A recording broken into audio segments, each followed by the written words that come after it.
अखिलेश और राहुल पर तंज। एक तरफ राजनीति की सरगर्मी तेज है। लोकसभा 2024 को लेकर बीजेपी पार्टी बसपा गठबंधन ने अपनी कमर कस रखी है। लगातार देखा जा रहा है कि आए दिन जनसभाओं के दौरान सभी दलों के बड़े नेताओं द्वारा एक दूसरे पर आरोप और प्रत्यारोप का दौर जारी है। आज बस्ती जिले के लगातार 2 बार सांसद और बीजेपी से वर्तमान लोकसभा 61 के प्रत्याशी हरीश द्विवेदी ने अखिलेश यादव और राहुल गांधी पर जमकर तंज कसा और दोनों बड़े नेताओं की तुलना लड़कों से कर डाली। बस्ती सांसद की नजर में विपक्ष की भूमिका निभा रहे अखिलेश यादव और राहुल गांधी लड़के नजर आते हैं। इतना ही नहीं, सांसद हरीश द्विवेदी ने समाजवादी पार्टी के राष्ट्रीय अध्यक्ष अखिलेश यादव को अपनी पार्टी के लिए कितना शुभ है ये भी बताएंगे। यहां तक कि ये बातें कह डाली। बीजेपी सांसद ने कहा कि कल वे अपना नामांकन करेंगे और इस कार्यक्रम में केंद्रीय मंत्री अनुराग ठाकुर सहित सहयोगी दल के मंत्री भी उनके पर्चा दाखिला में शामिल होंगे।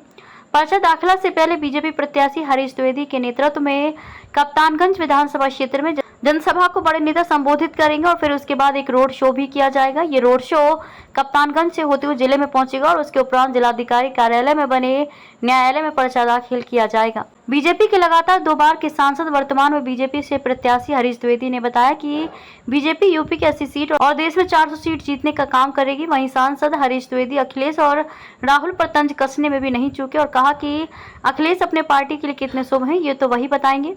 2012 में मुलायम सिंह यादव के नेतृत्व में जीत मिली, उसके बाद अखिलेश कभी नहीं जीत पाए। यूपी में 2 लड़के इसके पहले भी आए थे और 2024 में भी 2 लड़के आए हैं। यूपी में सपा और कांग्रेस का सुपड़ा साफ हो चुका है और अखिलेश यादव बयानवीर हैं, वो बयान देंगे। आइए देखते हैं ये रिपोर्ट। पक्ष कह रहा है कि भाजपा जो है संविधान के साथ खेल रही है, कहीं ना कहीं विपक्ष जो है संविधान को लेकर बरगलाने का। देखिए, लगातार विपक्ष संविधान के साथ स्वयं खेल रहा है। संविधान में विपक्ष की कोई आस्था नहीं।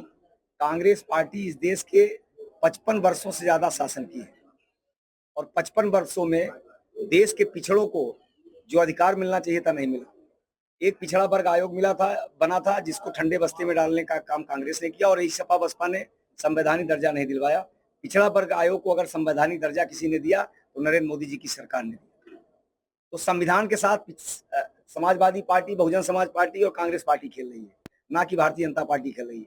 भारतीय जनता पार्टी ने इस देश के पिछड़ों को सम्मान देने के लिए देश के पूर्व गृह मंत्री सरदार वल्लभ भाई पटेल का दुनिया का सबसे बड़ा स्मारक बनवाया।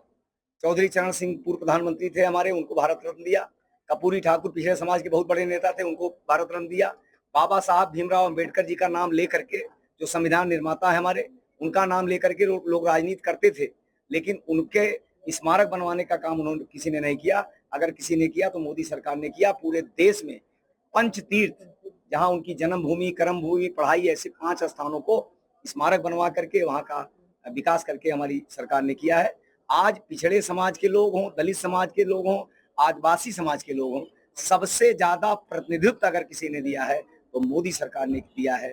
आज पहला राष्ट्रपति मोदी जी ने किसको बनाया? एक दलित समाज के। दूसरा राष्ट्रपति मोदी जी ने किसको बनाया? एक आदिवासी समाज की गरीब महिला को। केंद्र की सरकार हो, अन्य प्रदेशों की सरकार हो, सबसे ज्यादा पिछड़ों का प्रतिनिधित्व, दलितों का प्रतिनिधित्व, आदिवासियों का प्रतिनिधित्व अगर किसी सरकार में है तो मोदी सरकार के। उसमें नाते अगर वो ये कह रहे हैं तो वो अपनी समीक्षा करें।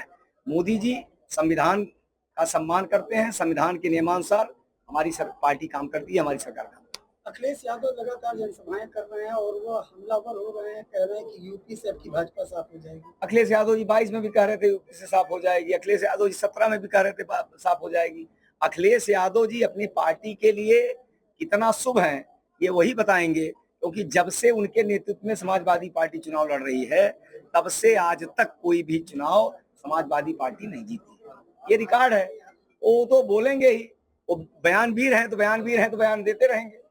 यूपी में कितनी सीटें? 80 के 80 भारतीय जनता पार्टी चुनाव जीतेगी उत्तर प्रदेश में। कहीं न कहीं जो ये कहा जाता है कि सौहार्द की बातें आती हैं, गंगा जमुनी तहजीब की बातें आती हैं, अल्पसंख्यक क्या लगता है कि अल्पसंख्यक का रुझान देखने को मिला? मैंने कहा कि भारतीय जनता पार्टी को और मोदी जी को समर्थन देने के लिए सब समाज के लोग, सभी धर्मों के लोग भारतीय जनता पार्टी के साथ देते हैं और सब लोग आशीर्वाद दे रहे हैं। बसपा के शीर्ष नेतृत्व के एक बड़े नेता जो भाजपा की तुलना आतंकवादियों से कर रहे हैं। अब उनका जवाब जो है, मुकदमा भी लिखा गया, उनका जवाब जो है हमारे बड़े नेता दे रहे होंगे।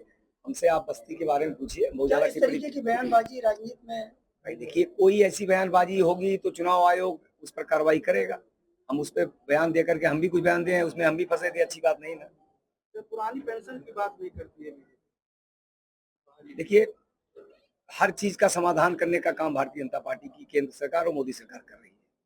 कुछ समस्याओं का समाधान थोड़ा बहुत बचा है, वो भी हो जाएगा।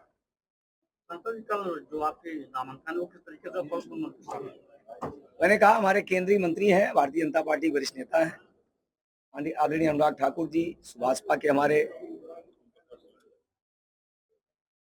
वरिष्ठ नेतागण, निषाद पार्टी के वरिष्ठ नेतागण, हमारे पार्टी के दारा सिंह चौहान जी सहित भारतीय जनता पार्टी कई वरिष्ठ नेतागण उसमें से।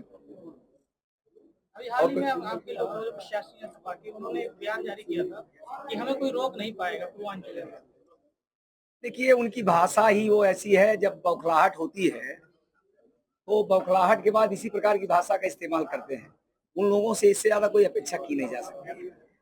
हमारा एजेंडा है विकासवाद, राष्ट्रवाद और गरीब कल्याण।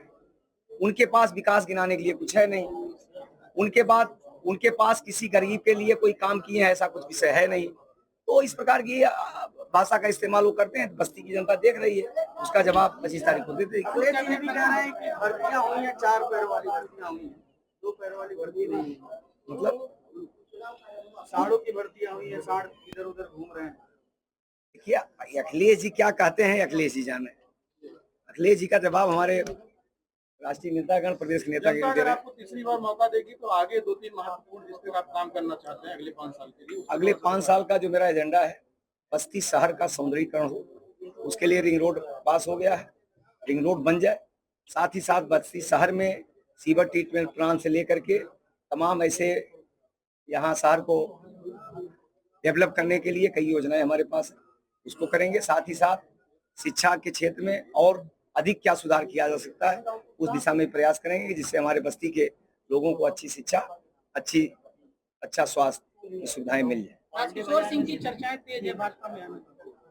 अब देखिए, चर्चाएं तेज हैं तो मेरी कोई बात नहीं हुई, बाकी शीर्ष नेतृत्व से शायद उनकी कोई बात हुई हो तो वही बता पाएंगे। पांडे बाजार में बेबाक खबरों के लिए हमारे YouTube चैनल को सब्सक्राइब करें। देश, प्रदेश एवं स्थानीय खबरों के लिए हमारे वेबसाइट www.bntlive.com पर लॉगिन करें। साथ ही Facebook, Twitter, Telegram, Instagram, LinkedIn पर भी फॉलो कर सकते हैं। धन्यवाद।